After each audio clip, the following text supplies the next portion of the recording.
আপনি কি বলবেন? আজকে আমি এখানে মন্ত্রী হিসাবে আসছি, আর না হলে আপনার মতো আমিও দুঃখের কাগজ নিয়ে ভাবতেছিলাম। কার কাছে যে কমু এই দুঃখের কথা জাগে খুঁজে পাইতেছি না। অমুক সাহেবের কাছে গেলে বলে না, এটা তো আমার দায়িত্ব না, অমুক সাহেবের কাছে দৌড়ান।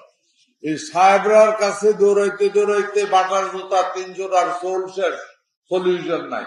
আমি আপনাদেরকে কথা দিচ্ছি কৃষি মন্ত্রী হিসাবে, ইনশাল্লাহ এই সমস্যার সমাধান।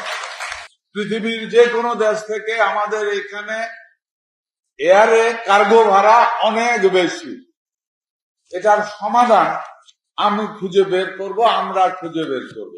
এর মধ্যে সুখের খবর হলো বাংলাদেশ বিমান বেশ কিছু বিমান কেনার চুক্তিতে যাচ্ছে। আমরা আশা করব বিমান এসে পৌঁছার আগেই আমাদের রপ্তানি অনেক দূরে গিয়ে যাবে।